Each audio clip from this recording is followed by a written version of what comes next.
فاذكروا الله كثيرا لعلكم تفلحون۔ اللہ کو کثرت سے یاد کرو تاکہ تم کامیاب ہو جاؤ۔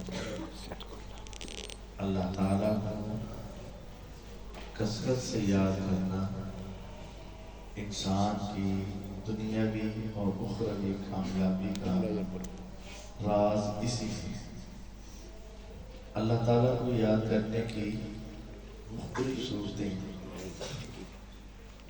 نماز اللہ تعالیٰ کی یاد ہے، قرآن کی تلاوت اللہ تعالیٰ کا ذکر ہے، اللہ تعالیٰ کی تعریف کے کلمات یہ اس کا ذکر ہے، اور اللہ تعالیٰ سے دعا یہ بھی اللہ کی یاد کرنا ہے۔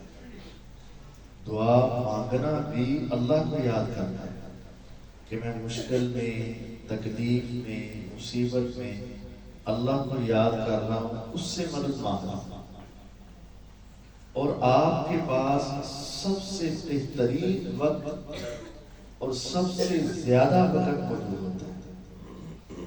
جتنے باہر سے نمازی آتے ہیں ان کو اپنا کام، اپنی دکان، اپنی مصروفیات چھوڑ کر آنا پڑتا ہے، اور اکثر نماز کے وقت میں پہنچتے ہیں۔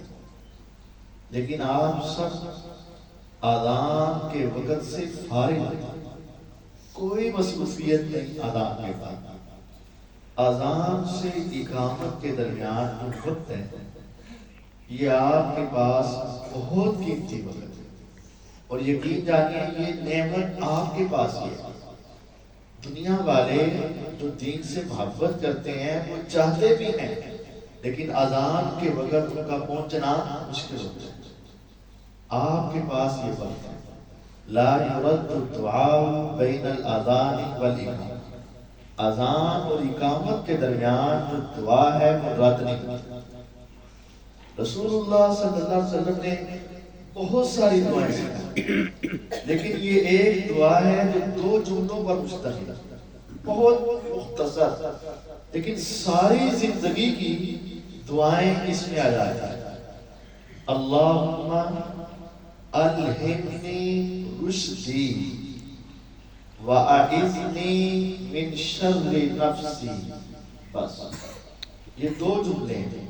اللہم الہمنی رشدی واعذنی من شر نفسی، اے اللہ جتنی بلائیاں اور خیریں ہیں نا وہ ساری میرے ذہن میں، میرے دل میں ڈال دے۔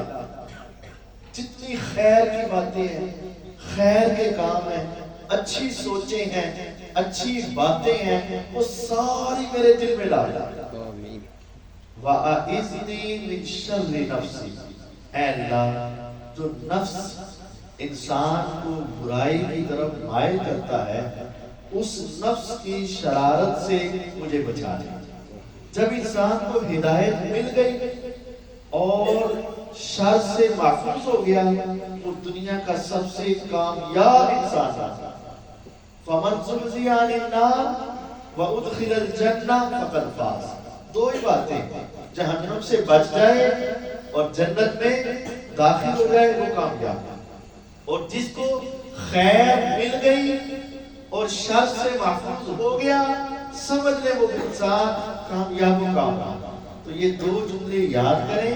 اذان کے بعد آپ بیٹھے ہیں، کھڑے ہیں، آ رہے ہیں، جو نماز کے لیے آ رہے ہیں بس زبان سے یہ جملے پڑھتے رہیں۔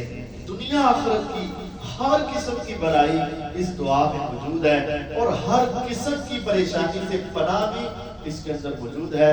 اللہم الہمنی رشدی واعذنی من شر نفسی، اللہ تعالیٰ مجھے اور آپ کو ہدایت عطا فرمائے، نفس کی شرارتوں سے محفوظ رکھے، اور یہ دعا کثرت سے پڑھنے کی توفیق عطا فرمائے۔ وآخر دعوانا ان الحمد للہ۔